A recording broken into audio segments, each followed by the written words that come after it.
Welcome to the Armchair Fantasy Football Podcast. Here are your hosts, DJ Marcotte and John Soroyce. Enjoy the show.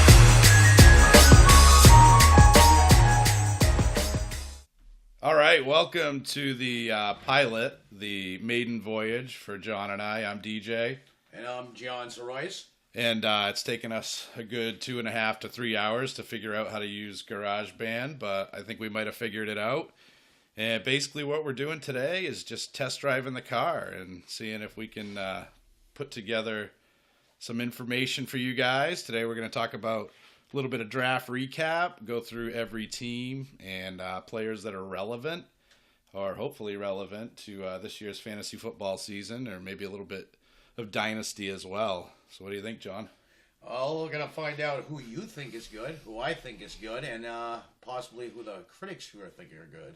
Yeah, well, basically, just to kind of preface what we're doing here is John and I have been pretty good at fantasy football for a pretty good amount of time, and we decided at some point that we aren't just going to talk about it amongst ourselves, but we're going to send it out there to you guys, and hopefully you enjoy our analysis from a everyman standpoint. We are not professionals, as you're going to probably find out. We are not experts, quote unquote, but we're trying to give you guys, like I said, the everyman viewpoint of fantasy football from a more grassroots angle. We're no different than you, and we just want to give you our input and what we think. So what do you think, John? You want to start with the Arizona Cardinals? So, Arizona Cardinals, first pick overall, Kyler Murray. I know how I feel about him. Don't know how you feel about him. Number one pick overall. My opinion, in my opinion, he's overrated. Only one full season under his belt as in college.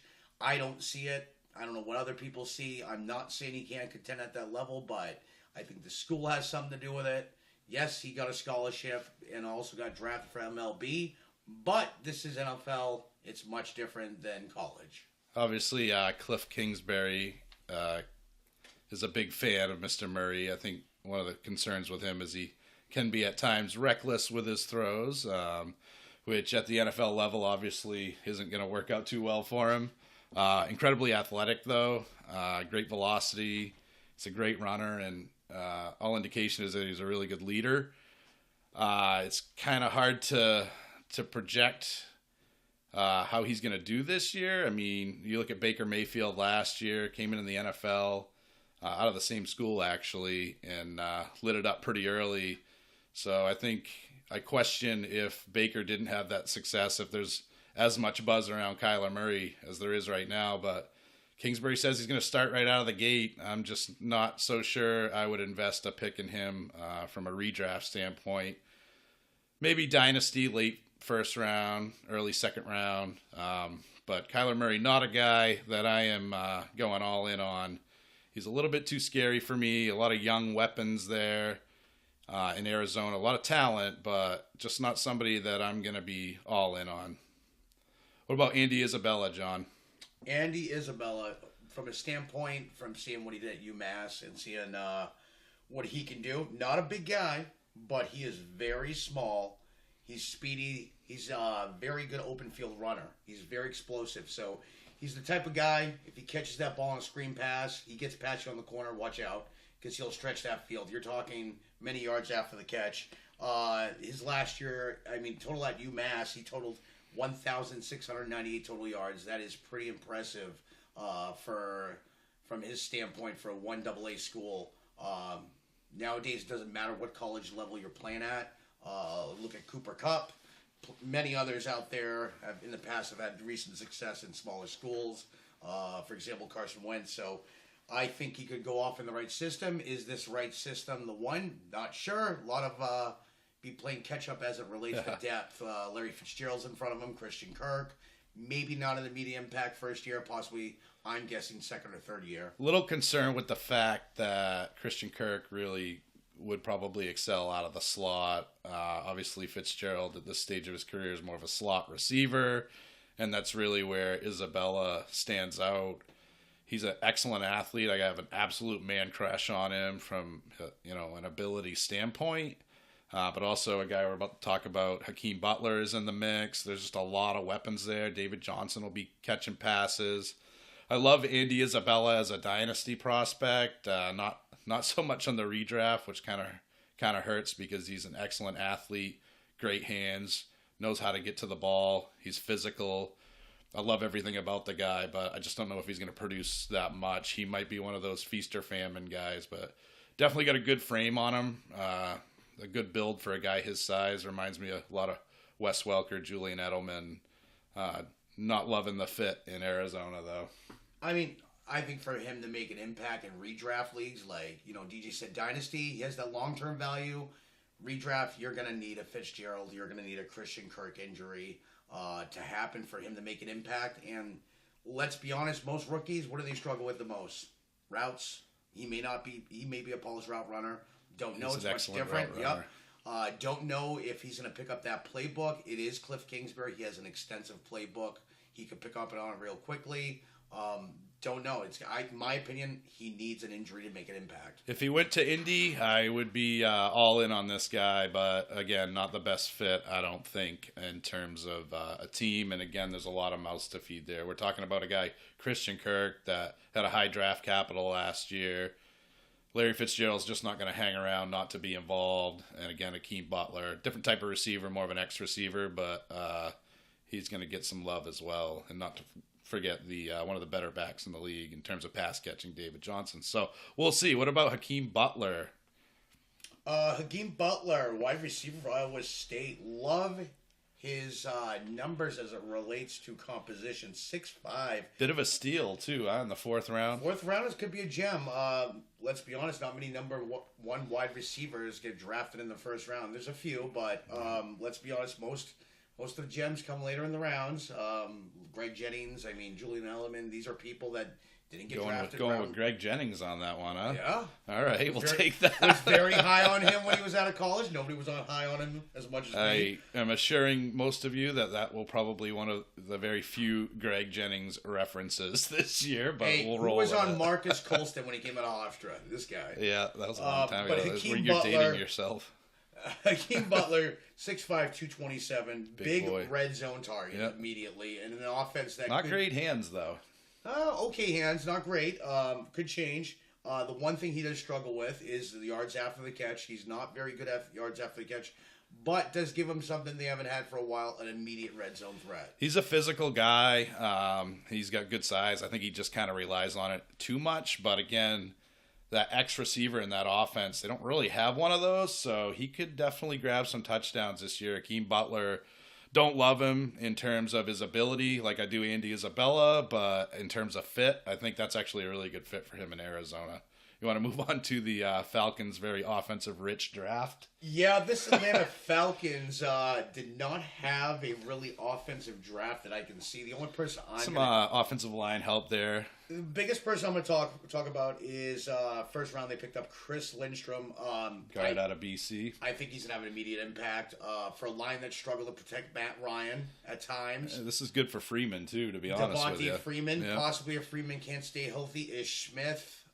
It does definitely help Ryan to get back more and throw more, which means Julio Jones will benefit. We have so many possibilities. Don't know the impact if he's going to have that Quentin Nelson impact like the Colts did. We hope that, but don't know. Then Quadri Olison, not really much to speak of there. He's a big back, upright runner, not very quick. Not very good with acceleration. I don't really think there's much to say other than maybe he's a depth add. Baltimore, we got Marquise Brown, Hollywood in the first round out of Oklahoma, 5'10", 160. He's a patient, explosive route runner, obviously a vertical threat. But my question, John, is can Lamar Jackson get the ball to him? That's going to be the concern. Lamar Jackson does bring a whole different element to the game, we know. But his accuracy is not where it should be for a quarterback of his, I guess you could say, his caliber. Yeah. So don't know how Marquise Hollywood Brown's going to do in this case. I know Marquise was one of the fastest wide receivers, in the combine. Ran a very low 4.3 40. He's small, but he's explosive. Very fast. My biggest two concerns with Brown are going to be, one, can he take a hit at 160 pounds? And two, can Lamar Jackson get him the ball? I just, I look at guys like Marquise Brown, and everybody's got their different preferences in terms of fantasy, but I'm all about that consistency.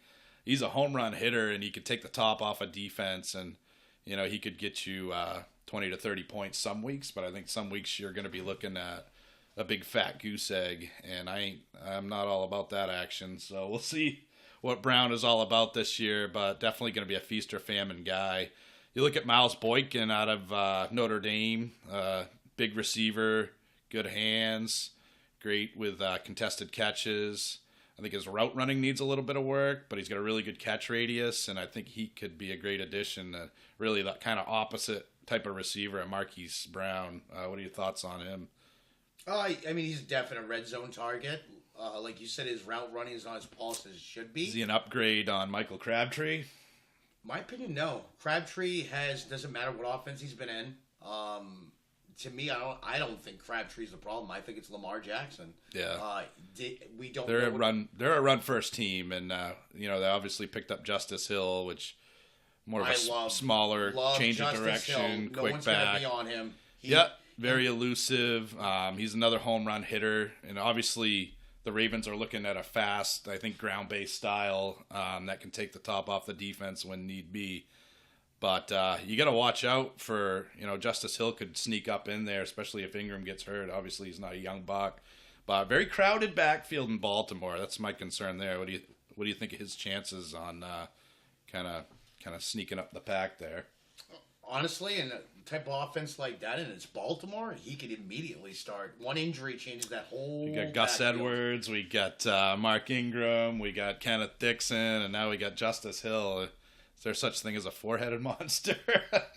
That's my only concern with him is just, a lot of competition there, but definitely a talented back. No, we've seen in the past, all it takes one running back to go down and the next one up. They don't make it, the next one up after that goes up. So it's gonna be interesting how camp battles out and also how the coaches see him and I guess the work he puts in. He could be number 2 by the end of the offseason. He could very well be, and they definitely want to run there. What about my wife's favorite team, the Buffalo Bills? Any thoughts on maybe Cody Ford, Devin Singletary? My favorite one from the Bills, and they're thinking of the future. Devin Singletary looks fantastic. 5'8", 203. Reminds me of McCoy a little bit. He does. He's had 3 straight seasons with 1,000 yards. He's great hands. Great for picking up yards after the contact. It's going to be interesting to see how they use him and McCoy. But based on McCoy's previous couple of years, very injury prone. So I think Singletary is going to be, my opinion, not the starter. Either is McCoy. I think it's going to be a running back by committee you're going to see. I'm a TJ Yeldon truther, so I think he's got a chance to take over that role as well. But. Well, Yeldon can get involved, but Singletary, based on his hands, and same with Yeldon, can catch the ball as well. It's going to be interesting. We could see by Yeldon's a little bigger. We could see by week 6 it could be Singletary and Yeldon playing this situation. And completely out. Or it could be Josh Allen leading the team in rushing again, which would be pretty exciting too. But not so good for those guys. Once again, crowded backfield, but Singletary's definitely got skills. What about Dawson Knox at tight end out of Ole Miss? He's a big boy. Dawson Knox, the biggest thing is he's underdeveloped for a route runner. Right. He's got the blocking skills. He's got the size. Big catch radius. Knows how to get his hands on the ball. You can't run that tree route. It's just going to cost you in the end. Yep. Will he run the wrong route? Cost his obviously he bumps into a receiver. Allen throws the wrong person. Till he can polish his route running, I don't think he's an immediate impact. He could have. It's going to take, I think, a Charles Clay injury, not even a Clay injury, possibly. I think Clay's gone, isn't he? I don't know. I think Clay might be gone. It's definitely a need for the team at tight end, but not a guy that I'm going to be chasing down in redrafts, and probably not in rookie drafts either in Dynasty. Just move on to the Panthers real quick. Greg Little, offensive tackle out of Ole Miss in the second round. I think one of the biggest concerns of that team is, number one, Cam Newton. We talked earlier, it reminds us about the Andrew Luck situation. Don't really know what's going on with that shoulder. And Cam Newton is one of the more often sacked quarterbacks in the league. So Greg Little, probably definitely a much wanted and needed addition to the offensive line. You think he's going to make an impact? I think anything can make an impact on that offensive line. With the injuries last year, them losing Matt Khalil this year. And Khalil was a liability, too. Little should make an immediate impact. Question is he going to be able to go up against the big boys in the defense? How he matches up. He's played more guard than he has tackle. Not saying that he's not good at tackle. A lot of his numbers point to him playing more guard. Can he make that transition to outside tackle? But in my opinion, for an offense that struggled for pass protection, but still did very well overall for an offense, not horribly, but not great either, I think it's a huge upgrade. But Still win for Christian McCaffrey? My opinion, yes. Anything is a win for Christian McCaffrey, especially the next pick. It's definitely I think pretty this darn guy good was already. so undersold, but this is my opinion. Them picking up Will Grier is a great insurance for Cam Newton. Don't know the whole background on why he was dropped so far. I think his size is a concern, probably, would be an assumption of mine. I mean, he's definitely got some questionable accuracy, especially on deep balls, but can read a defense, and that's really important in the big it's just leagues. not that. He's got great speed for a quarterback his size, and I know it's not all about speed, but you're talking about a guy who 70% of the time threw for 300-plus yards in every game he was in. Just, to me, I think underrated by a lot of people. 6'1", 214, kind of a smallish frame for the NFL, but we're saying Russell Wilson's bigger. yeah, Doug no, Flutie. I mean, no, here's the don't thing. disagree These with you unproven there. guys that weren't, look at Drew Brees. Perfect example. One of the all-time greatest quarterbacks. Ladies and right gentlemen, now. we have a Greg Jennings and a Doug Flutie reference so far. We're cooking with fire here. Jeepers. Hey, I brought in Drew Brees. Yeah, I'll give you that. So what about the Bears? I'm going to talk about a guy that I have liked a lot for a while, and that's David Montgomery. 5'11", 216, good size for an NFL back, north-south guy. Good luck getting him down on first contact. He's aggressive. He plays angry, and he's hard to take down. Definitely a grinder out there. He's also got great balance. He's an elusive guy. Could work a little bit more on vision, but and he can catch passes. The stat line in college might not reflect that, but he's got that ability. And with Jordan Howard moving on to Philly, and obviously Tariq Cohen more of the passing down back, I think David Montgomery is definitely being a good chain mover in Chicago, and I think he's going to be the end zone, red zone monster on that team. What do you think? I honestly think it's going to be an RBBC, in my opinion. I don't think you cannot have Tariq Cohen out there at some point or another, decoy or not. Davis is there too. My opinion, it's Nagy. He's going to use them for all they're worth. He's actually going to create mismatches. Does it mean anything to you that they traded up to get him? I mean, I think that speaks volumes. Oh, no. I really think he's going to start. I don't think he sits the bench, and if he does sit the bench, it is not going to last long for more than a week. They drafted him for a reason. They want him to be involved as a weapon. I actually got him listed more weight. You have him at 216. I have him at 222. Might have bulked up a little bit there. But I got the same superlatives on him. Big, shifty runner, solid blocker, great catching skills, actually. Yeah. I think they're going to use him in multiple ways. I think he's not just going to be the north-south runner that pounds it into the end zone. But he can. But he'll also be out there with Tariq Cohen creating that mismatch. You may see him and think he's getting the ball when Tariq Cohen will get that nice swing pass for a touchdown. So I'll play a little game with you here. David Montgomery or Philip Lindsay? I'm still going to go Montgomery. David Montgomery, Peyton Barber. How can they even be in the same sentence? Well, Peyton Barber is officially a starting back. We'll get to that with Tampa's draft. I don't think they drafted one offensive player, but yeah, David Montgomery definitely. I would agree with you. Top 3 rookie for me this year, right there with Miles Sanders and of course Josh Jacobs. I love David Montgomery this year. They also picked up Riley Ridley in the 4th round. Of course, that's Calvin Ridley's brother. I'm not high on Riley Ridley at all. He's not very fast. Ran a 4.58 40. His yards per out about 13. He's not fast off the blocks. He's physical and has good hands. I just don't look at him as an NFL receiver. on a team also that's got Anthony Miller and Allen Robinson. Well, he's got the Ridley blood, so we know how that goes. Sometimes it's always the numbers on How'd paper. that work out for Cooper Manning? Well, look at that. Let's wait and see how it plays out. I'm not saying he's having immediate impact. My honest opinion, I think he's a relevant first year, possibly even second year. Yeah, and he could come around. I see a lot of bust potential for him. The Bengals also added to the offensive line, definitely trying to give Andy Dalton as much time as possible out there. Lord knows he needs it because he's not very good. And also the Bengals, on a side note, my son's favorite team. So obviously not a lot of Super Bowls in the Marcotte house these days. But what do you think of Jonah Williams? Big help for them? Oh, great help for him. Definitely going to open up some more holes. They can't get any worse. I mean, they were a bottom offense last year, especially after Dalton left. A.J. Green in and out with injuries. I mean, the list goes on. It's just Tyler Eifert. Yep, Eifert. That's why they also drafted Drew Sample. I like Drew Sample. Let's move on to him. I like this guy's skills. He's a really good blocker, and I think he's got the potential to be a really good pass catching option. And obviously he's not just a move tight end. He's not going to be out there just for route running. He's a really, really good run blocker, which means he's going to be out there for red zone situations. Would you agree?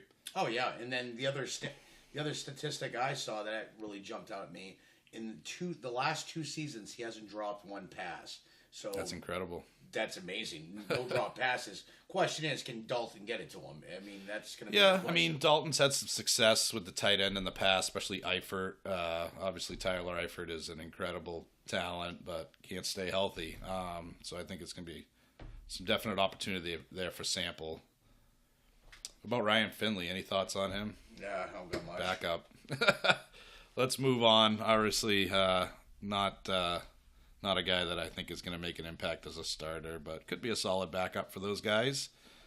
The Browns also weren't very active. There's some rumors, though, about Duke Johnson potentially being traded to Tampa for Gerald McCoy. I think Tampa would definitely probably lose out on the end of that, but maybe clear some cap space. I would love to see Duke Johnson in Tampa Bay. I think he could be a miniature or poor man's, so to speak, David Johnson. What do you think of that? My opinion of Tampa and Cleveland, they're holding on to something they shouldn't. I mean, I don't know what the beef is between him and the owner. I do know that what I've read lately is that they do not want to trade him at this point. Kitchens wants to use him, and they say they're going to use him. The question is how much when you have Kareem Hunt, how much when you have Nick Chubb.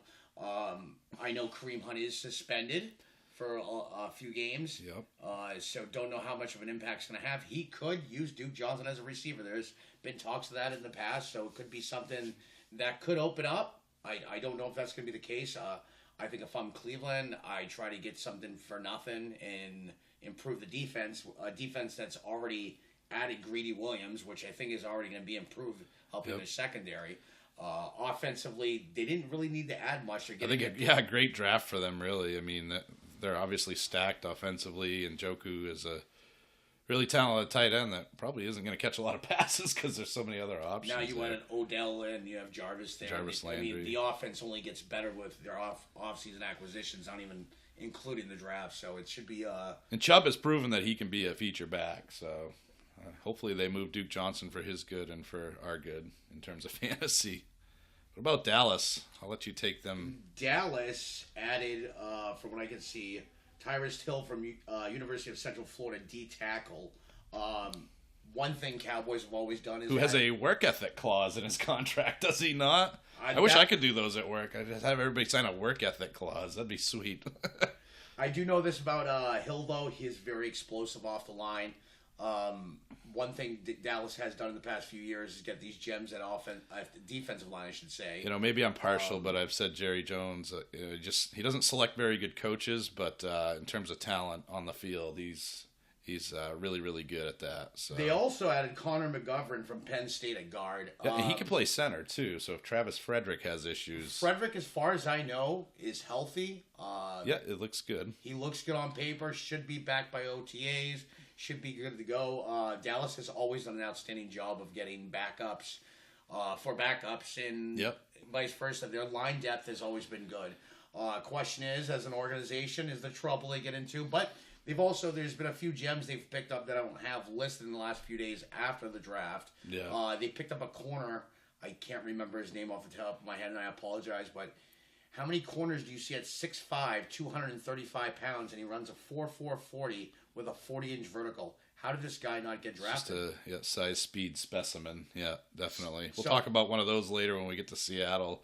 They picked up a couple of running backs too. Tony Pollard, which to me is more of a special teams guy, maybe a kind of a pass catching back. I actually look at Mike Weber in the 7th round as more similar to Ezekiel Elliott. I mean, I think he's probably going to be the handcuff for Zeke this year. But let's be honest, are these people going to see the field as long as Zeke stays healthy? Only if there's an injury to Zeke, which I pray to God that doesn't happen because I love that man. And I'm not ashamed to say that. What about the Broncos? Noah Fant.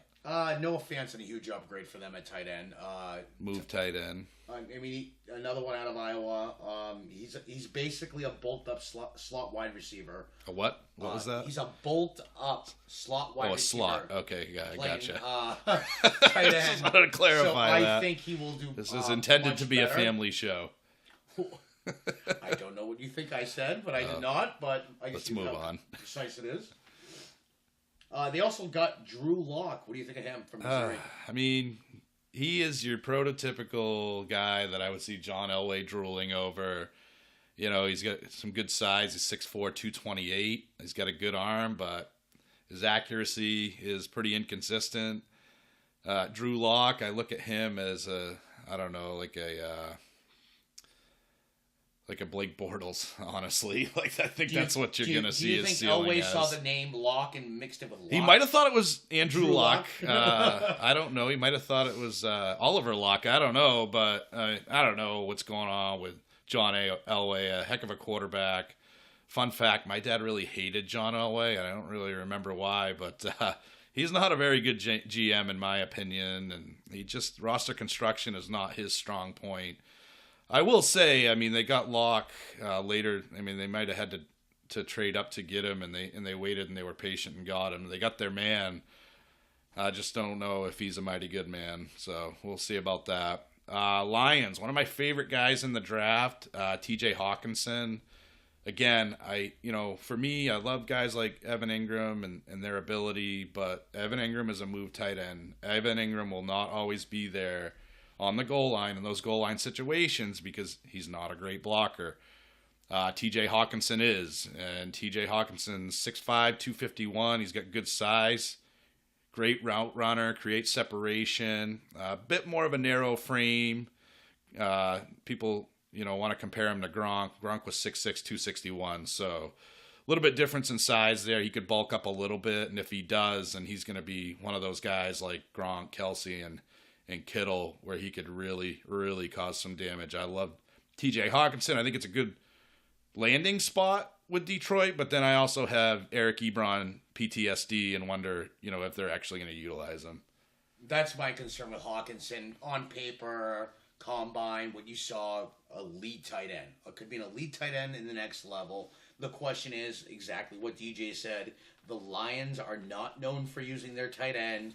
Look at Ebron departing, going to the Colts. Look at the impact he had with the Colts. So this whole time, we thought it was Ebron. It was actually the system. The Lions are not known for a lot of good things. No offense to any Lions fans out there, but they're still one of the members of our fantasy football league. One of them and I were talking about how the heck is Matt Stafford still out there. So the Lions, they'll find a way to screw up T.J. Hawkinson would be my guess. They're still trying to use Kerryon Johnson in a committee, so decision-making is a little flawed there. The question is, they had Bob Scooter over there, and Scooter was not the right fit at offensive coordinator. I know they've gone a different route now. The question's also going to be, I know he's practicing right now, but I know Matt Stafford, I don't know if any of you have heard, major question marks concerning his career, not going forward, more this year. Yeah. He could take the year off, and my condolences go out to him and his wife. His wife had brain surgery. Don't know if you know this. He pushed to take the season off. She said, no, you're going to go forward. I know surgery went well. So from what it looks like, Stafford's going to play, but we don't know what's going to happen down the road with this, but it is a tough thing to deal with. Obviously bad news there. On a side note, and probably not good timing, have you ever noticed that Matt Stafford looks like the kid from, what was that movie? The kid from The Sixth Sense. Yeah, that guy. You ever notice he looks like him? I would challenge you to do a face-to-face online, and I'm pretty sure they actually have those. If you pair those guys' faces next to each other, they look exactly alike. Actually, neither of them are very good looking. I know who you're talking about. I can't think of his name. Haley Joel Osment. Sorry, I had a pause there. He was also, I think the better way to compare him is if you see him younger, obviously it's not a good comparison. Yeah, now. It's him now. He was actually, It's Always Sunny in Philadelphia, where he's actually a little bit chunkier. Yeah, I think he was in a Kevin Smith movie, too. He looks almost identical to Matt Stafford. Yeah, they both have that really fat, punchable face, and I don't have a small face, I can assure you. Hopefully it's not that punchable, but those guys definitely have a punchable face, but... Again, probably poor timing, obviously, hopefully. Stafford is not Stafford's punchable wife in my is doing case. well. I know DJ feels that way about him. I've always hated Matt Stafford. He has won me. I can't complain. He won me a Dynasty Championship last year. The year before, he won me a keeper. I don't know if he won that for you. I might dispute that. What happens is that, he come out on top, right? That's all that matters. Did he physically win it? Don't know, but he was on my roster. So it's like saying Josh Gordon won a Super Bowl for the Patriots this year. I think he was on the roster. I don't know if he won anything for him. The Packers, not a very exciting draft there. I don't have anybody for Green Bay, if that tells you how picked up a center out of Mississippi State, and Jay Sternberger, a tight end out of Texas A&M. He's a big fella, 6'4", 261. He's got that almost Gronk size. He's a good route runner, good hands, but he is slower than molasses on a cold day. So we'll see how that works out. Definitely a big target for Aaron Rodgers. And then, of course, the Texans also signed a tight end, Kahale Warring out of San Diego State. You know anything about him? You don't have to. It's okay. Not really. To be honest with you, I don't think that where their impact is. There is a fun fact on that. I think Ryan Griffin injured himself punching a wall when he got drafted. Right at the same time Warring was drafted. So I think that's kind of cool. I think the impact I see is where they went first round. Titus Howard out of Alabama State. Yeah. I think that's where they need the help is offensive line. I'm not saying no doubt. Tight end is an offensive line, but Deshaun Watson did not get the protection he did. I know that surgery kind of was playing in his head. Not everybody comes back from surgery, in their confidence, and it sits in the back of their mind. Am I going to drop back? Is my knee going to tear again?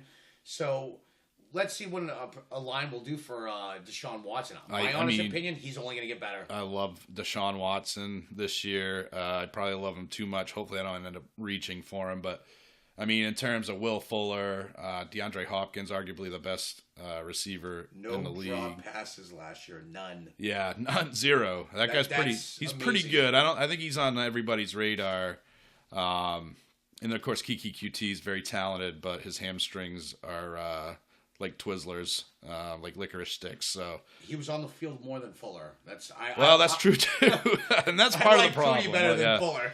A lot of injuries over there in Houston, but definitely good offense. Lamar Miller is as boring as they come, but still consistent as much as not a bad third back. I am not a Lamar Miller fan. DJ can attest to that. He could be the last running back on the board, and I still wouldn't take him. Yeah, Lamar Miller is he's consistent. He is consistent. I will give you that. Yeah, I mentioned licorice. He's like licorice candy. It's candy, but it's licorice. So, how good can it be? How good can it taste, so to speak? The Colts. What do you think of the Colts draft? I think one guy definitely stands out here. Yeah, I think you're eyeballing the same guy I am. Paris Campbell. I love Paris Campbell. 6 foot, 205 pounds out of Ohio State. 4.33 speed. I think immediate impact in that offense. Yak monster. And when you look at fantasy football, you want guys that get yards after the catch. He's fast and he can play deep.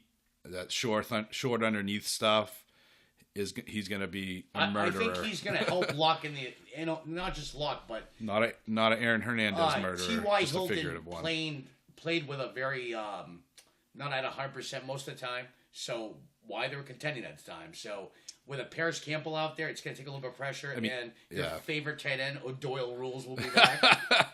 Well, you got Doyle, you got Ebron. Paris Campbell, I mean, we talked about Andy Isabella and how maybe he doesn't fit in perfectly with that offense. Paris Campbell is what they are missing. I mean, you got T.Y. that takes the top off, that old cliche. You've got, let's not forget Devin Funchess is a big goofy guy, but he's a big target. He's going to be a really good end zone threat for them. They have so many weapons. Ebron's a great... Marlon Mack. Yep, Naheem Hines. So I think what they were missing is a guy like Paris Campbell that can, be moved anywhere on the field and produce and really make defensive players miss. I really, really like Paris Campbell, and I think you're going to see an immediate impact out of him this year. I could be wrong, but... And you got Andrew Luck throwing to him, and he's pretty good too. Very underrated last year. Had a stellar year. Ryan Grant did get the job done, along with many others. Exactly. But, I mean, I think he's going to make an immediate impact on an offense that's not far from shining any more than it did last year. A lot of people thought in the offseason Le'Veon Bell would be going to the Colts. Colts were not interested. I can see why. You have Hines, you have Mack. Now you got in these. Marlon Mack's his stock has risen. Some of the things we want to analyze of the draft is what they didn't get, and they didn't get a running back, and that definitely helps. I don't think they need a running back as much. I would agree. None of us were sold after Hines filled in for Mack while he was out. Look what Mack did. Yep. Mack stepped up to the plate, showed that he can run the ball. Hines can be clearly a good backup. So David Montgomery or Marlon Mack? If I have to base it on the offense, I'm going to say David Montgomery, based on the fact that there's too many mouths to feed in Indiana. There is a lot. Yeah, that's definitely a thing. So I'd probably go Mack on that, but I don't think they're too far apart, to be honest with you. I do love Mack, though, this year more than ever. Was not sold on him last year, but I was skeptical because of the injury. What about the Jags? Some offensive line help. Tight end Josh Oliver, also out of San Jose State. He's a 6'5", 245, good speed, good route runner, good contested catch. Not a great blocker, though. Oliver, from what I hear, he can line up anywhere, basically, as a tight end. Can be used anywhere, but you want your tight end to be involved in, obviously, blocking, too. I think in order for that offense to be successful, do we get in-season Foles, or do we get playoff Foles? Because playoff Foles is a thing. Yeah. And he plays at a whole different level. Backup Foles. There's no pressure. They don't have Bortles anymore. Bortles is really kind of trash. I mean, I think you look at Foles, he's definitely an upgrade. It's a huge upgrade. Plus, now you have Leonard Fournette back. I mean, he was never really gone. Yeah, but I love Lenny. You get discouraged in an offense. People tend to play worse. And yep. I don't think the receivers... They don't have, like, a stellar like DeAndre Hopkins, but their receivers aren't bad. It's a good group. Yeah. You got T.D. Westbrook. Group. I mean, you got... They all do the same thing, though. They're all like those burners. You know what I mean? So they got... And they just picked up Chris Conley, too, I think, if I'm not mistaken. So, anyway, not too much to say about the Jags there. The Chiefs, however, we got Mecole Hardman out of the second round, out of Georgia, wide receiver, pretty similar to Tyreek Hill. I'm calling him TH2. TH2. This speaks volumes, I think. I mean, you look at Tyreek Hill as just another knucklehead that can't stop getting himself into trouble. And Mecole Hardman is cut from the same cloth in terms of his ability. Do you think he makes immediate impact? Biggest thing I see, I mean, statistically wise, he's sitting on, he's 4.33 speed, same build, exactly like Tyreek Hill. Great return man, dangerous after the catch. Yes. So the question is, can he go from that college level to that pro level? Can he make that transition? Is he going to pick up on the playbook? Is he going to pick up on the routes? That's going to be his biggest determination if he hits the field. My opinion, it's Andy Reid. Andy Reid will usually make accommodations in the offense, tweak a few things to actually help people like this. So I think he makes an impact. I think Hill, my opinion, I don't think that he's going to be suspended overall. If he is suspended, my honest opinion of Kansas City is I think they release him. Well, Tyreek Hill has categorically denied everything. So, all the allegations of child abuse, which honestly, if that's the case, he needs to not be in the NFL. And frankly, neither should Adrian Peterson either. But I mean, if that does happen, Mecole Hardman, the sky's the limit for him, and he's definitely got a very high ceiling. Chargers picked up an offensive tackle in the 3rd round, Trey Pipkins out of Sioux Falls. Really not much to talk about there. The Chargers also picked up a lot of hype on him last year early in the season, but Easton Stick. Yes. Same school as Carson Wentz, good old North Dakota State. Yeah. But we won't go there because I'm not a Wentz fan. I'm not saying he's horrible. I'm just not a Wentz fan. We'll get into that in a different episode, but I got some Carson Wentz love this year. One of the guys you and I may not agree on is Darrell Henderson. What are your thoughts on him coming out of Memphis? Darrell Henderson for the Rams. You're talking about a guy at Memphis. Good vision, quick runner. He runs faster than what he actually looks like, is my opinion. It's kind of like a kid taking a test in high school or college. He doesn't test well, but when he actually does it in real life, it comes out better. That's, I think, is Darrell Henderson. He didn't do great at the combine, but when you see highlights of this kid, he's got it. I think he's honestly underrated. I think if we see anything that happened to Gurley last, couple playoff games, few games of the season, it's not Gurley's bad, but there's a lot of questions about his knee and his hip and can he stay healthy anymore? I'm not saying there's long-term issues there. We don't know the extent of his injuries. I think you're gonna see at least a 75-25 cut there. I think Darrell Henderson will be more involved than we think. My concern with Henderson isn't necessarily his ability. He's obviously a smaller back, but definitely talented. My concern is you're looking at a team, the Rams, that matched Malcolm Brown's offer sheet. So they could have easily let him walk, but they went out of their way to keep him on the team. And, of course, Todd Gurley, he will get his fair share of snaps as well. So just a little bit of a crowded backfield. But like you said, who knows what's going on with Todd Gurley. He's been seen limping around recently. So that's not good. So there may be some opportunity in L.A., but Darrell Henderson, not somebody very high on my radar. Dolphins picked up a guard out of Wisconsin, Michael Dieter.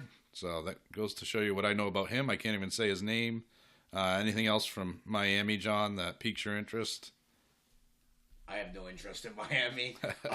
If it is, it's someone already on the team, and the only one who really catches my eye is Kenny Stills. I think Kenyon Drake, now that he's free, so to speak. I still don't think it's Kenyon Drake. I'm still a Balaj fan. Adam Gase, I don't know. Kenyon Drake might have had relations with Adam Gase's wife or something like that, because he really hated that guy. And every time Kenyon Drake got the ball, a lot of times he did some really good stuff with it. And almost single-handedly beat New England this past year. But not to get too off topic, trying to stay on rookies here, but I think Kenyon Drake might be worth something this year. And obviously, I didn't go down the running back route in draft for Miami either, so a little less competition there. What about the Vikes? Vikings made actually 2 acquisitions They did. Yeah, definitely. First one's Garrett Bradbury, center, North Carolina State. Yeah. Great pass blocker, let's be honest. You got, I think, the best receiving group, the best receiving duo. Stephon Diggs, Adam those guys, you got 2 studs now there. You're giving the quarterback extra time to throw. Let's be honest, they started off great. Near the end, offensive line injuries, Cousins running for his life. So this adding, Garrett Bradbury, I think is going to help with their passing game and the run game. Plus, Dalvin Cook. Is that guy's going to, if he's healthy, he's a monster this year. The other acquisition they made at the draft that I actually like is Irv Smith Jr. from Alabama. He's a big play threat. He has a little bit of he can separate from linebackers. Great blocker. He's a threat after the catch. I don't know if they're going to do it, but speculation is right now that Kyle Rudolph will be traded before the season starts. I heard New England. Can I just say to the NFL, would you please stop giving New England really good players and getting nothing in return? I don't know why we keep doing this in the NFL. I'm pleading to all the teams out there. Can we just stop? We need to end the dynasty. He says need that, to end but the it. next team we're going on is New England. He loves the guy coming. Well, let's talk about N'Keal Harry. I love me some N'Keal Harry. But yeah, these teams are not supposed to get talent like this, right? Well, they don't have to win the Super Bowl. That's all I'm saying, or get there. But they probably will. My money's always on them, for the record. But N'Keal Harry, 6'2", 228, big physical, athletic guy, a really good route runner, great hands, great contested catch ability. Another one of those yards after catch monsters. He's got a high football IQ. He's got a good speed size mix. He's quick. He can change direction quick. And he's a back shoulder monster. And one of those guys that is going to be a red zone threat. I love me some N'Keal Harry. I probably shouldn't say that with our 5-round rookie dynasty draft tomorrow. Maybe we'll wait to post this until Sunday. But N'Keal Harry, to me, is going to be an elite an elite receiver. And obviously, having Tom Brady as your quarterback, although he's not the fantasy stud that he used to be, he's pretty good last I checked.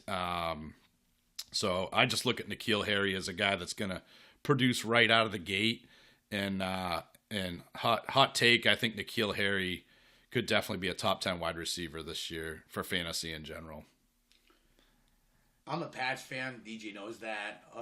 My only concern about N'Keal Harry, I think, is this. Too good to be true. And why do I say that? Because they're not really good at drafting wide receivers. Exactly. Every receiver they have ever drafted. I don't think they can screw this guy up, though. I think they can. And that's what scares me being a Pats fan. I think it's too good to be true. What I see on paper, what I see in videos, you're talking like a Des Bryant we're getting when he first came in the league.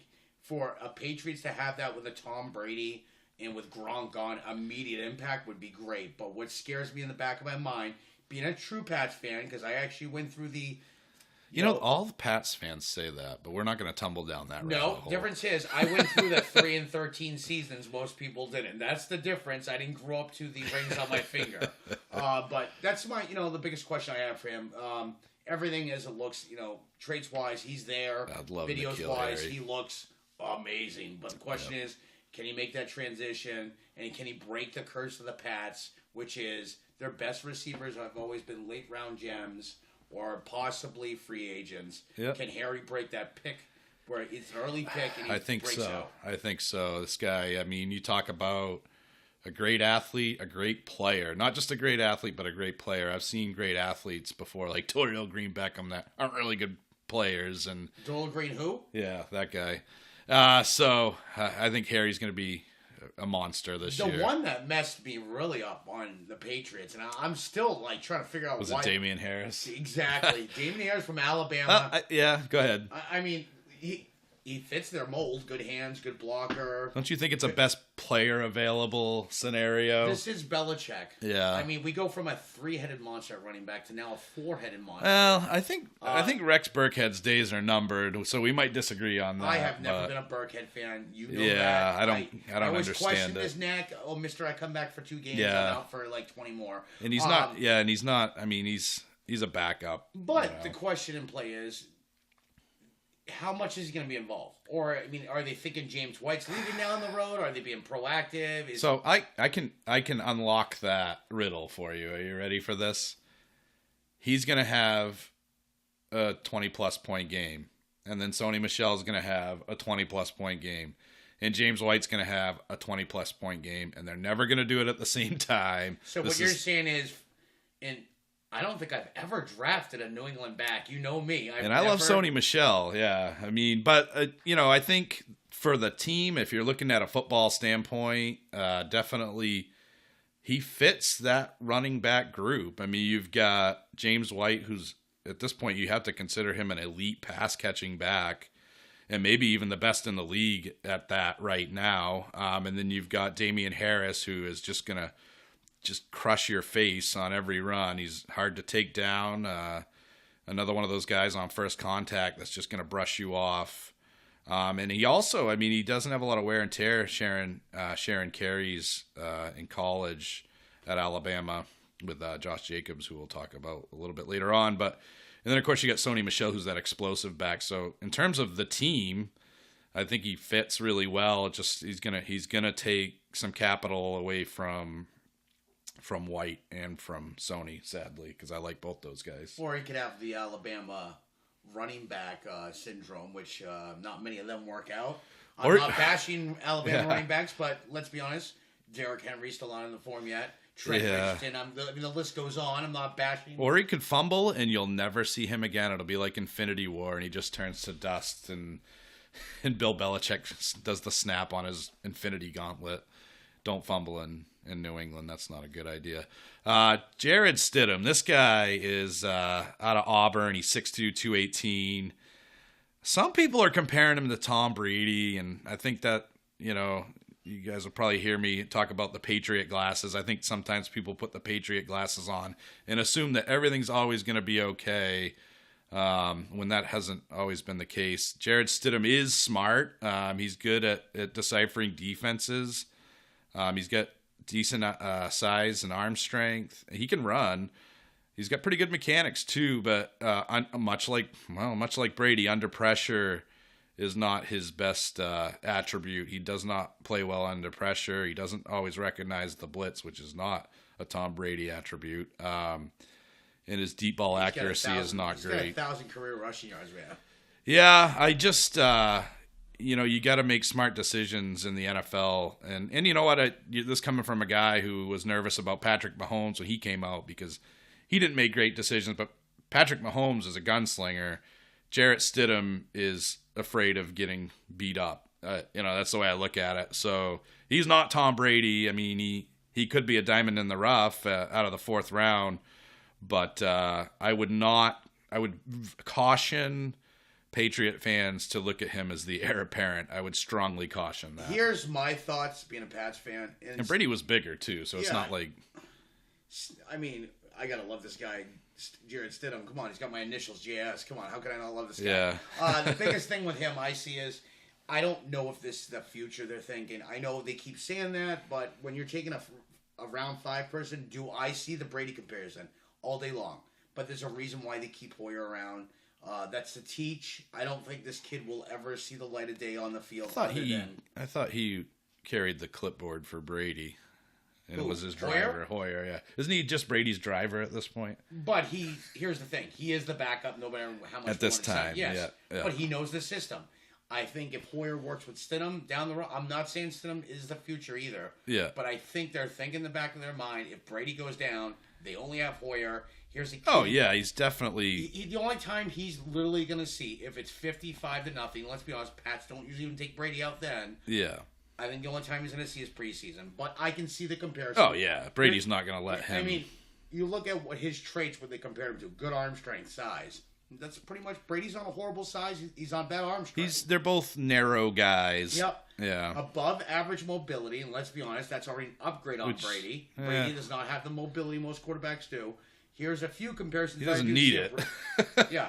Here's a few comparisons I can see where they're thinking of Brady. Accurate. Throws in the tight spots. Steps up into his throws. Those are a lot of things that we see Brady do. Yeah, he's got good mechanics, but... And he also fits the ball in the tight spots. Brady's always done that. Yeah. And, it says it lacked a little bit, yes, but it's not... These are traits that people are seeing. That's why they're comparing him to Brady. I just always, when I hear that, and even with Garoppolo, we're talking about a guy that is arguably the best quarterback of all time. So I would just temper those expectations with Jarrett Stidham. It seems like every time New England drafts a quarterback, he's going to be the heir apparent. And I don't think there is such a thing, to be honest with you, in terms of the success that Brady's had. So I've had enough talking about the Patriots, to be honest with you. So yeah, he's not Pats Nation's folk. No, but the Saints. I mean, really not much to talk about there. Picked up a center, Eric McCoy. Yeah, out of Texas A&M, and in the second round. So inconsistent shotgun snapper, which I think that's going to be a bad deal. Could be a problem. Breeze runs a lot of his formations out of shotgun, so that could be a disaster waiting to happen. But he's got a whole lot off season to fix that. So Daniel Jones is pretty. Well, I don't even think he's polarizing. Everybody seems to be making fun of this The pick. only thing he might be is pretty in your eyes. I don't think there's really anything else about him. He's got a little Eli Manning to his face, so I don't think anybody thinks that's pretty. He went to, I guess, that quarterback. He is a Manning disciple, I guess. He is a Manning camp disciple. Well, which one, Peyton or Eli? Or Cooper. Actually, Cooper wasn't that bad. If I want to go back to him, he probably was the most talented out of the three, but he got hurt. But I digress. Daniel Jones is another one of those guys like Drew Lock. He's got that prototypical size that I guess Dave Gettleman likes, and we're still trying to figure out exactly what Dave Gettleman likes. He's made some questionable decisions. I try not to harp on the Giants for taking their guy. I think it's 6 overall. Because if it's their guy, and I have the same philosophy in fantasy, if I want a dude, I'm going to reach for him. So I think that's what they did. And there was some talk that a couple other teams might have taken him had they not taken him where they did. So I don't really blame them for that, and I wouldn't sweat the hate that they're getting for that if I was them. But the problem is, I don't think Daniel Jones is very good, I guess, is the way I would put it. He's a good athlete, and again, like Stidham, the guy can run the ball. He's got really good accuracy on like intermediate routes, but he's a Robert Griffin mentality guy where he does not know enough to avoid contact when he's running. He'll go right at the defender instead of, sliding or running out of bounds. And much like Eli Manning, he takes a lot of risky throws, and I think he's a little got a little Stidham in him as well, in terms of not liking contact too much, and oftentimes he'll throw it up rather than take a sack, which could lead to picks. I don't look at Daniel Jones as a can't miss guy, but I'm not an NFL scout, and like I said before, I'm not even an expert, but I know how to read, and what I read and the tape that I do look at Daniel Jones looks like a little bit of a questionable ad. What do you think? My honest opinion about Daniel Jones, I would have used this pick on Zion Williamson. He's the only person out of Duke worth drafting. His numbers don't look good. He doesn't look good. I'm not saying he doesn't belong in that caliber, but I agree with TJ. There's a reason they see something in this kid that we don't. It could it be the whole disciple of being a Manning, possibly? Well, I think the other thing too, the disadvantage that he had is his offensive line was trash at Duke, and a lot of drops by his wide receivers. And you think that offensive line has improved with the Giants? That was probably better than Duke's. Not by much. His receivers are better. I mean, they don't get a lot of credit, but Golden Tate and Sterling Shepard, I got a feeling they're going to really attack the middle of the field, similar to what the Patriots do. I think the one person nobody's talking about, we talked about him too much last year, but with Beckham gone, the extra 100 targets, where's that going to go? I think Evan Ingram. It's going to go to Ingram. It's going to go to... Again, I think they're really going to attack the middle of the field and kind of dink and dunk and take a page out of New England's book, which should protect Daniel Jones pretty well. And you're right, Ingram is that field stretcher now. I mean, that's not really Sterling Shepard's MO. That's not really Golden Tate's MO. No, they're slot guys. They really are. They're the same guy. They're your basically get your first down guys. Yep. So I think between Barkley and those two guys, they're going to get it chunks at a time, small chunks at a time, and I think I agree. Evan Ingram could be a real good deep threat this year and be very, very productive. So that's pretty much it. It was really Daniel Jones, right, for the Giants?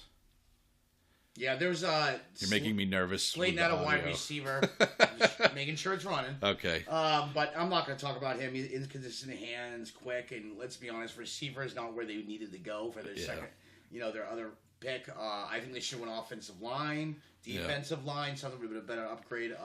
But they obviously thought Jones is their guy.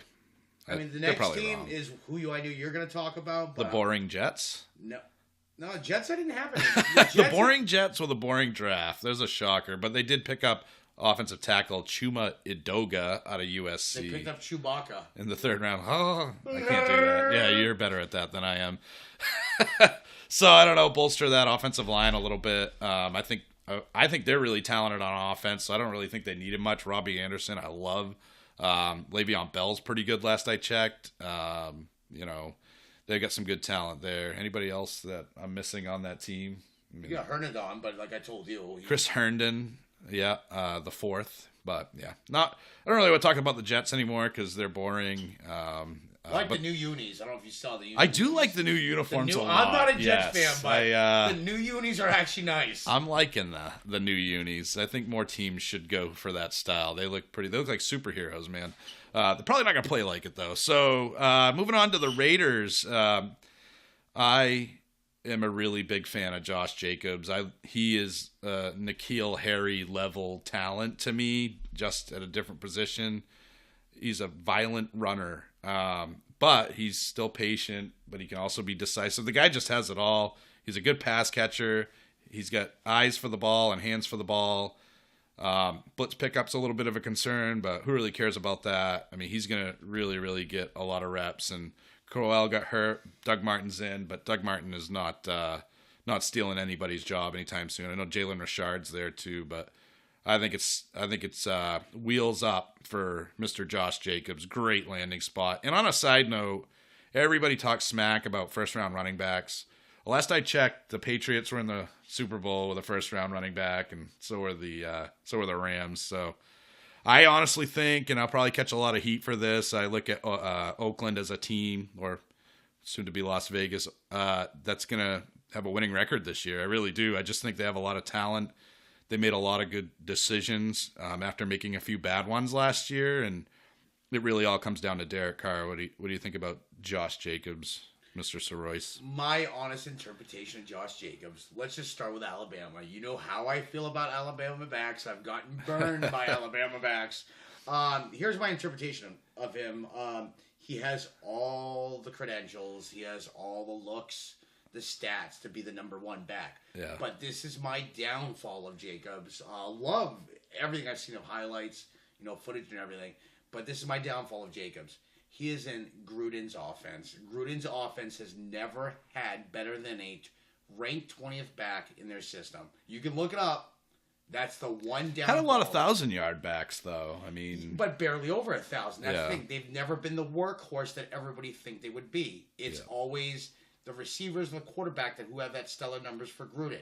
So that's my only downfall for Jacobs from a fantasy point. But also the hot tub time machine, that was a long time ago, and the game has changed a lot. I don't disagree with you. Has he? That's the only thing that's scary. He's gonna have I'm not saying he won't even follow me, so I don't even have an opportunity for him. But that's what I see. Is that I believe in those old systems. You mean like on Twitter?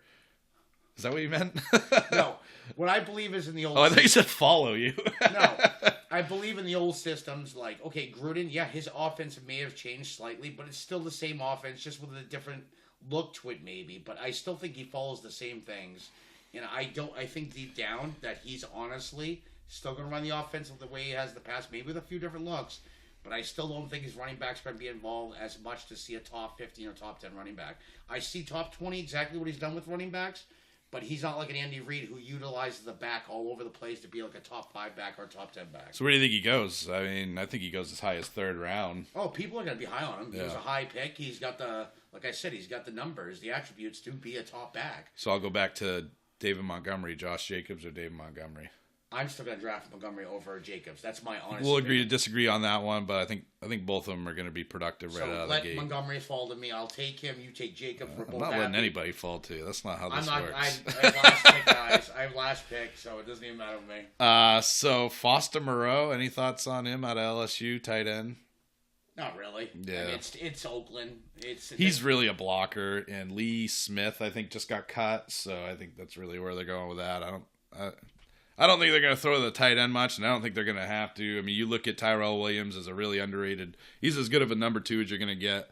And who's that other guy? Antonio, the guy with the blonde mustache. Oh, the Walrus? Yeah. From the Beatles? Antonio Brown goes there. Big impact. I just don't have my understanding. I know Jordy Nelson is half the person he used to be, but them letting him go, I would say they should have left him there, in my opinion. I disagree based on the next guy.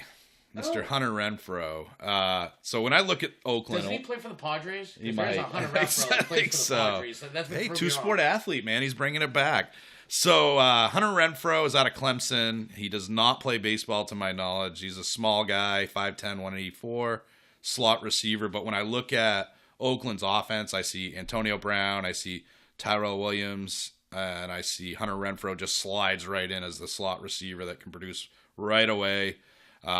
He's got excellent hands. Another one of those guys that I think he dropped one pass in his collegiate career. I could be wrong on that. He's a great route runner, great ball skills, and for a small guy, is pretty good in terms of contested catch ability.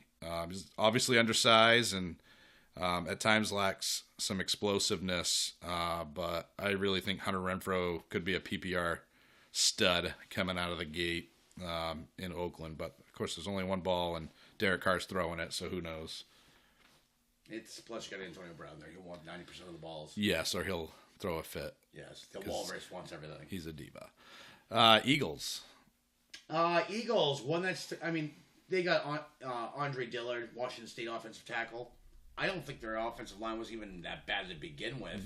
No. Eagles know what they're doing, though. I do like the round 2 pick. I like him, too, yeah. Miles Sanders, immediate impact, I think. He's a top speed, size back, good hands. Not a lot of tread on the tires. Nope, and let's be honest. He's only had 276 career carries. That's it. Zeke did... What was Zeke did that one season. I know, he had significantly more than that one season. I think he's going to have an immediate impact. I think by the end of the summer, you're not going to hear so much right at the beginning. I think he's going to contend for the job. I can literally see him starting the season off. He's a little small at 211, but not too small. I still think he's a 3-down back. Excuse me. And I think his open field speed isn't that great, but he's got great instincts. He's got great vision and great footwork. I love me some Miles Sanders as well, and I would tend to agree with you. The only thing that scares me is they do use the committee approach a lot in Philadelphia, but they haven't had a back like Miles Sanders either. So, well, size doesn't mean anything. After seeing Tariq Cohen, I wasn't a Tariq Cohen. Alvin Kamara was considered undersized too, so nowadays he's pretty good. These kids have changed the game. Tariq Cohen, they call him the human joystick for a reason. He beyond shocked me. Just sounds dirty to me. I don't know why. Get your mind out of the gutter. Sorry, but now, size-wise, the NFL is just changing. It's expanding. It's it's evolution of the game. It's who we thought before were small. Yep. I've become successful. That's because they're those scat, hard to catch guys. It's not that. It's even the quarterback position. We've been groomed to always think 6'4", 6'5" guys. Yeah. 230-pound look, that typical prototype. And those guys, more often than not, kind of stink these days. They're the ones and then you look at a Russell Wilson. Yeah. And here's a guy that's and Baker Mayfield. I think you got to throw him in that mix too. Drew Brees. These people. Drew Brees is only 5'11". He's listed as 6 foot, but he's 5'11". And that's the thing. They're not getting the credit they deserve when you have these, like you said, typical, on paper, prototype kind of quarterback, 6'4". Josh Allen could be, I feel that way, was a prototype on paper. Yeah. But he's actually exceeded that because the guy had just as many rushing yards as LaShawn McCoy last year. Yeah. So, that there is some that, you see the numbers and it does shock you. We'll get to Josh Allen in a Sleepers and Bust episode. Real quick on the Steelers, pick a receiver out of Toledo, Deontay Johnson. He's a quick, agile guy. Needs a little work on route running. I heard a quote recently, it's the Steelers, it's a wide receiver, they know what they're doing. I guess I'll take their word for that. I believe it. Look at Juju, look at Antonio Brown when he came in the league. He was behind Hines Ward, fourth receiver. They groom receivers as much as we hate to say it. They groom a lot of good receivers. They don't get the credit they deserve. So wait and see. It could be a bust. The one I like there is Benny Snell Jr. Yeah. Round 4, Kentucky running back. He's a big fella. He reminds me of Jerome Bettis. Not as big. 5'10", 224. But if he keeps eating, he's going to be about 240, so he gets that Bettis goal. Don't eat the ball. We can call him Benny Snell Jr. Bettis. But the thing is, with Bell gone now, they're thinking of the future there. James Conner obviously gets the prime role, so they got to develop backups just in case. You know what scares me about Snell actually for James Conner, as a guy that owns James Conner in Dynasty, he's got nose for the end zone. That dude had 48 touchdowns in 3 seasons at Kentucky. So that might be a goal line vulture, but typically Steelers, roll with one guy. But Benny Snell's definitely got talent. Not really great, quickness and change of direction, but he's a big dude. He does what he needs to do. I want to say the last 3 years of the draft, between me and you and our tag league, I think the biggest regret we make, we got to stop holding on to people like Le'Veon Bell, Zeke. I think we take risks. We take the risk. Drafting knuckleheads and injury-prone guys. But the one thing that DJ did in our tag league that we shared together was we got to pick up James Conner no matter what if we pick up Le'Veon Bell. Yes. We did, and it helped. Where we picked up Bell, we probably should have cut him like 9 weeks before, but you know what? So I'm translating that as if you own James Conner, you need to go get Benny Snell as a handcuff. I agree. Yeah. I agree. You got to have the handcuffs, especially with some of these ones with, like it's almost like if you have Tariq Cohen, you have to have Montgomery. And that's not even might even be a handcuff. That could both be two good plays depending on matchups. Yep. But the handcuffs now, I've never been a huge handcuff believer. You've got me more into that than I ever used to be. It does pay its profits down the road, and on some offenses, cuff it up, bro. It's not even a handcuff. Like last year, everybody said get Jordan Howard because he's supposed to be in ground and pound. Yeah. And then some people were like, I want Tariq Cohen. Well, if you had Tariq Cohen, you were the winner. Yeah. And if you had Jordan Howard, you were the loser. Yes. AKA me, I had Jordan Howard. Yes, I had Tariq Cohen. Worst trade I ever made in the season. But that's the thing is you got to think handcuffs down the road, especially with your elite level guys, I think, and those guys that are workhorse backs. So Ezekiel Elliott, get his handcuff. Todd Gurley, get his handcuff. Melvin Gordon, those really top level guys. I don't think you need to do it with Peyton Barber, as we talked about earlier. But yeah, definitely a guy like James Conner. I don't even pick up Peyton Barber, so that's the difference. And Ronald Jones, man, we'll get to Tampa. They didn't have much going on either. But Seattle, there's a guy here that has a lot of hype. Debo from Friday, a.k.a. DK Metcalf. This guy's a beast, 6'3", 228 pounds, but freak athlete too. He's got that size, speed, freak athleticism. Reminds me a lot, I guess, a less polished version of Julio Jones.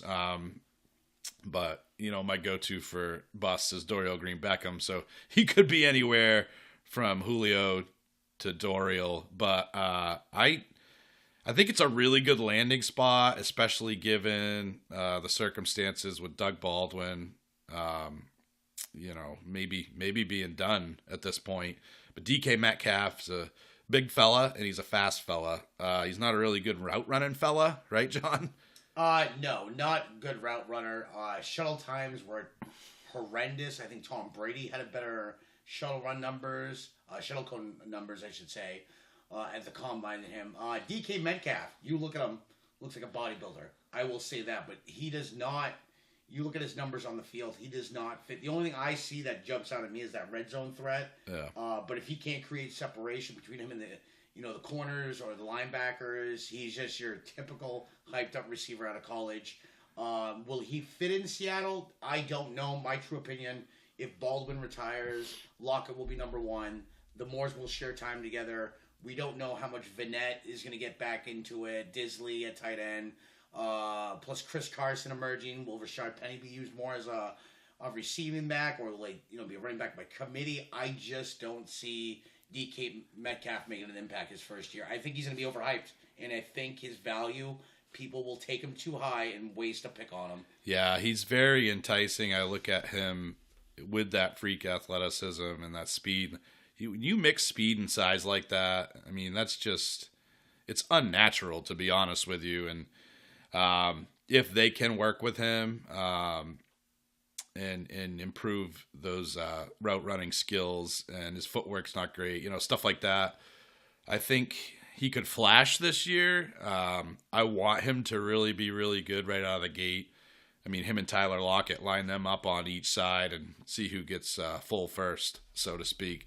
But we'll see. Obviously, I think it's good for Russell Wilson. Would you agree with that? Oh, it definitely doesn't hurt Wilson. Just gives Wilson another target, especially a big red zone target. Yeah. But he's got to get that separation first. I don't think anything you can do to hurt Russell Wilson. Wilson is just like magic. You watch him, man. You think every year, why do people draft Russell Wilson so high? Because no matter what, the guy makes magic happen. I've never been a huge Russell Wilson fan. I mean, I like watching him, but drafting him, he scares me. Because here's a guy, he's gotten 5 fantasy points at the first half, and you're like, I just started Russell Wilson. I have 5 points.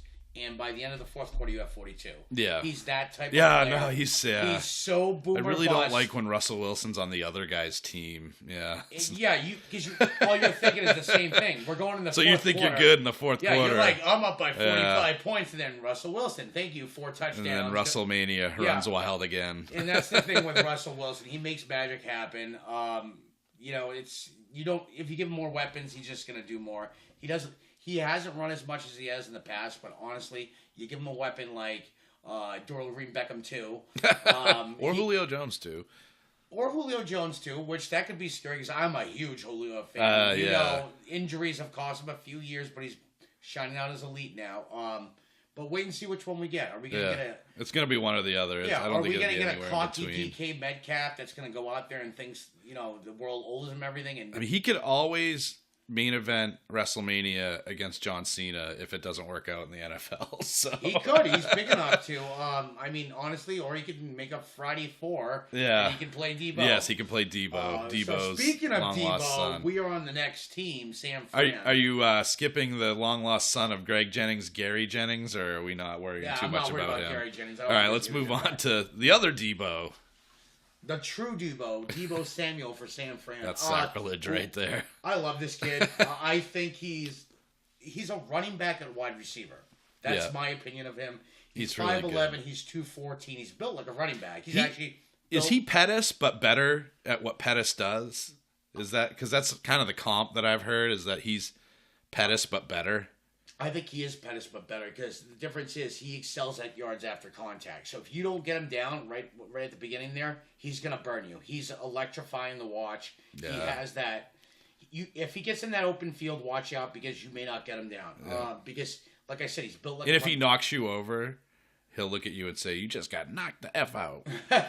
He's very built, much like a running back, like I said. So you're not going to take him down with one hand. He's actually going to fight you, and not like literally, but he's going to fight for more yards after contact. So if he breaks loose, he will be gone. He's good. He's just a bit of a small catch radius, but really, other than that, I agree completely. And I think Debo Samuel could be the number one on that team and kind of. I think Debo. It depends on how Jimmy comes back, how his throwing is, and everything. We don't even know what Jimmy Garoppolo is still. It's been hush hush. He's the. Well, even that, like. I mean, what is he? I've not seen enough of Jimmy Garoppolo to know if he's even good, but hopefully he is. We've seen consistency out of him. We haven't seen the 5 touchdown Very small sample size. Yes, very small sample, but he's won almost every game he's played. And that's the thing is we know what to expect, which is probably 2 to 3 touchdowns a game, or 2 minimum. He's going to manage the game more. I don't think he's going to be your Peyton Manning 5 touchdown game, but no, with the George Kittle. With these weapons now, I mean, for a team that was in disarray last year with so many injuries, there's hope. He's hope. They pick up a Bosa, and now you add all these weapons back into the system that were hurt. I just don't. They have nowhere but to go up. And he's handsome. What, Garoppolo? Oh yeah. Oh, he could be a model. You know that. So I mean, honestly, down opinion of him. I mean, I think these weapons as well as Jalen Hurd are just going to help. Add more weapons for him. It's not going to hurt the offense. It can't hurt the offense either. They got a lot of great weapons in Sam Fran, and I don't know if any of them are going to be huge impacts in fantasy outside of my boy George Kittle, but they're definitely going to be fun to watch, I think. I think you're going to see Kittle regression. And I'm not saying that I can't buy into that. I do, and the only reason because you have too many weapons involved. I'm not saying it's going to be a huge drop off like he goes from like 1,500 to like 800, but I can see a 1,500 to 1,000. Yeah. But he could be. He's still going to be a monster.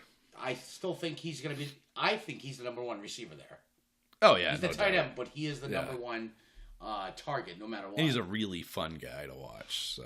Oh, he loves the game. You watch him, he acts like a little kid on the field. He doesn't act like a football player. He acts like a little kid. Yeah. So, Buccaneers, are they going to be fun to watch? Who knows? I don't think their running game is going to be. Peyton Barber is he's the biggest jag of all the jags. He's just a guy. And Ronald Jones is a small back that can't catch passes. So I don't see a lot there. And it looks like that's the big takeaway for the draft is that they're rolling with those dudes. Well, I guess they see something in Ronald Jones that, I was still high on Ronald Jones last year. I mean, he didn't really get the ball much last year. Didn't do much with it either.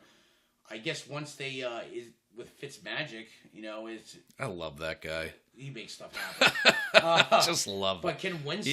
He is swag, man. I love that dude. Can Winston play like he did last year? Because we saw good Winston, we saw bad Winston, and that's with any quarterback. I think Arians is definitely going to help Jameis.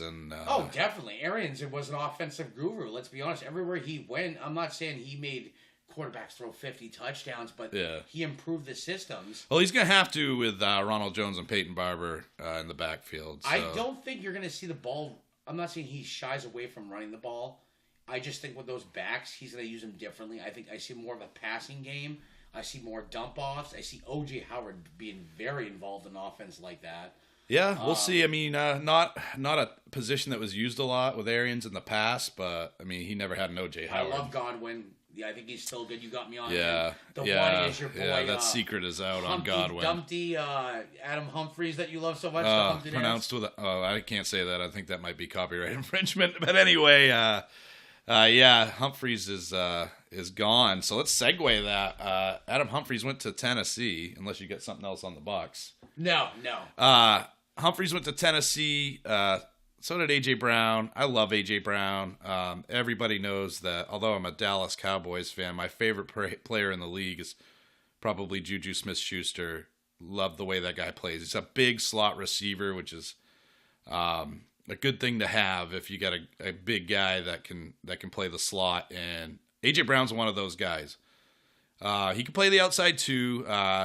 Obviously was teammates with DK Metcalf. And that's why I think DK Metcalf gets too much hype, because this you is your boy, right.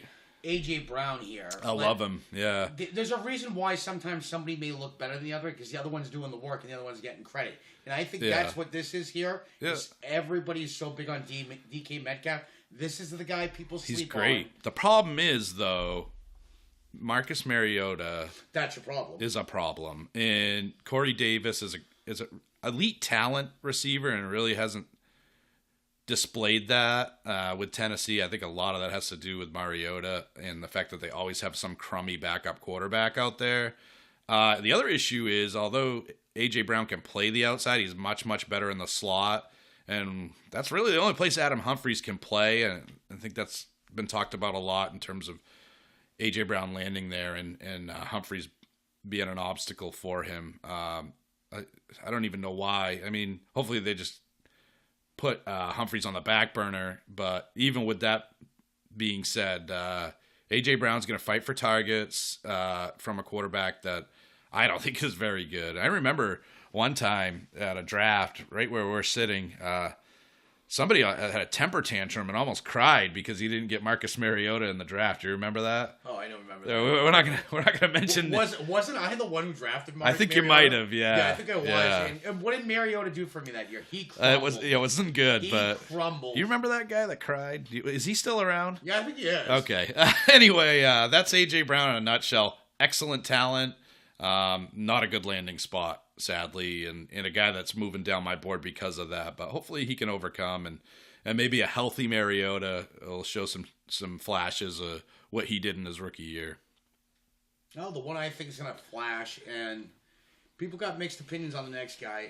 Dwayne Haskins for Washington. We're moving on to and the Skins. reason why I think Haskins is going to make an impact there, you still got AP. Yeah. You still got Chris Thompson. You got a lot of weapons. You got Darius Geis. Case Keenum, who, I mean, honestly, is probably more equipped to jockey a toll booth than the thing with Case football. Keenum, he's had the weapons around him to look good.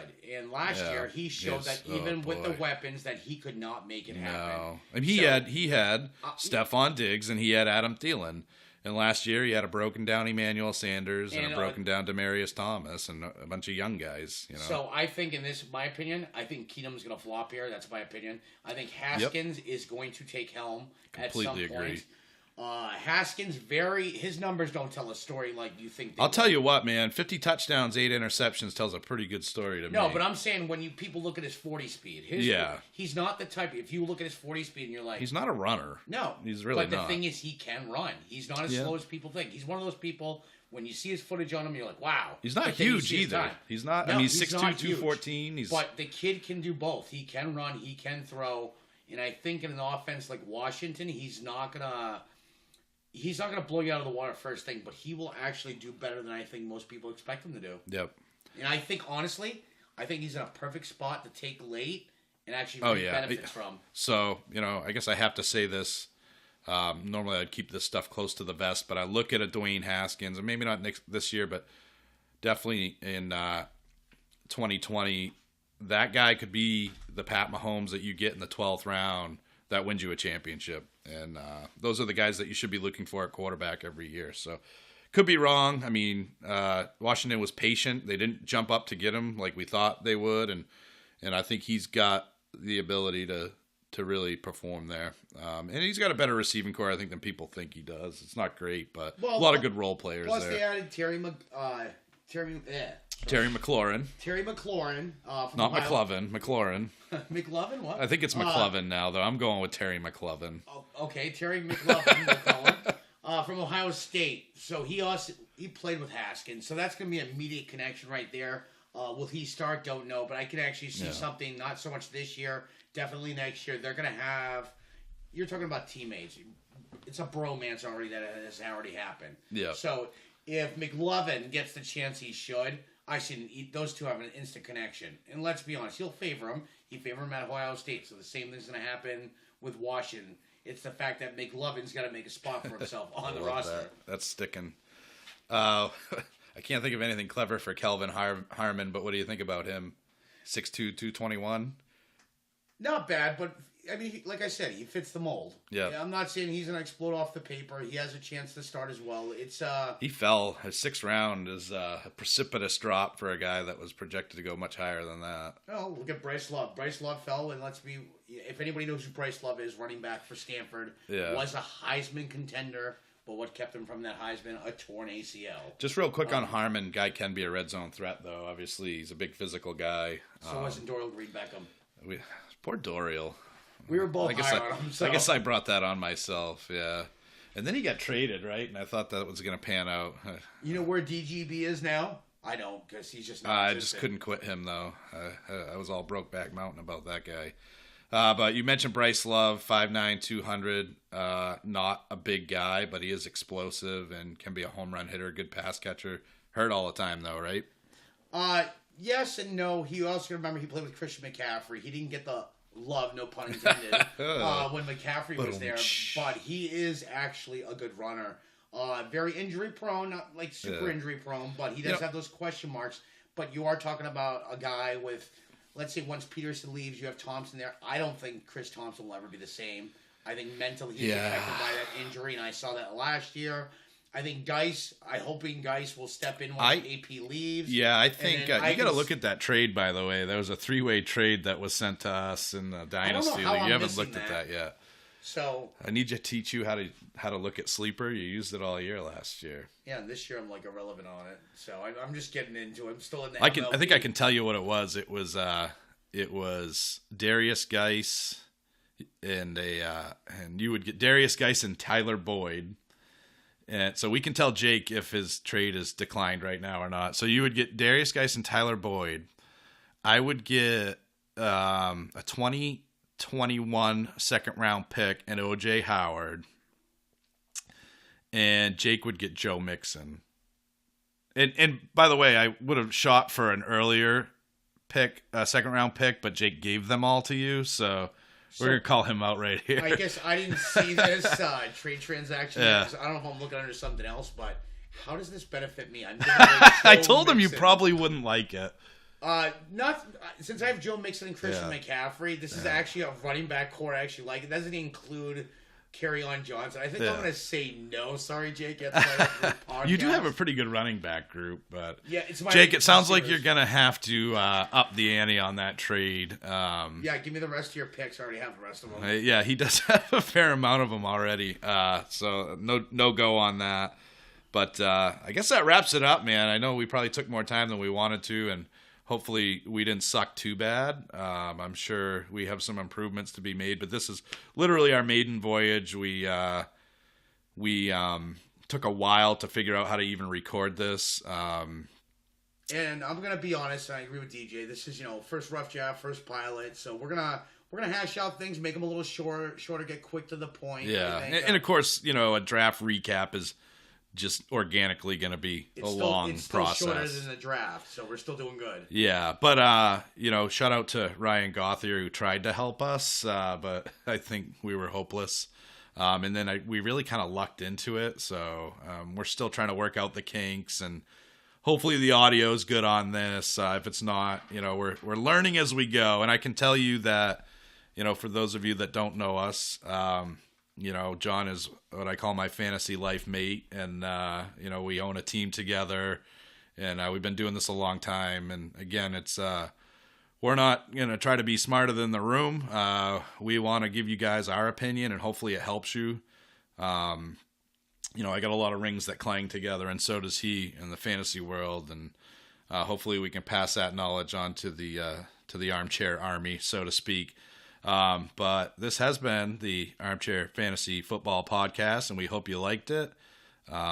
This is something that, we would love to do at some point as a career, and that's obviously going to be a slow burn, but pretty soon we'll have some contact information, you guys.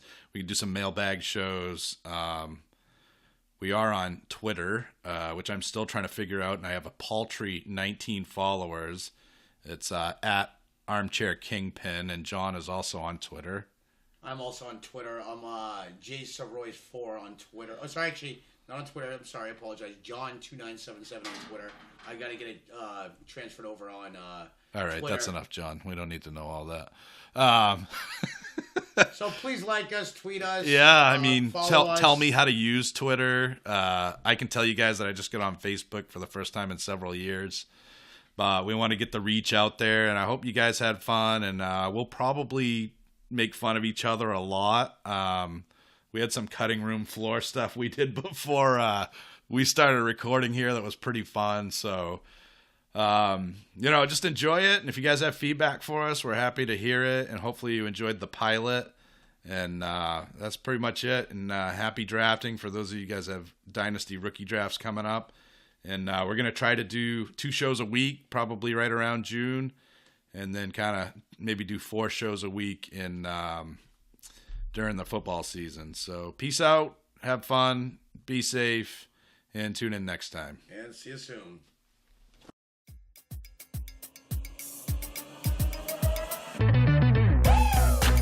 Thank you for listening to the Armchair Fantasy Football Podcast. Thanks for supporting the show. Until next time.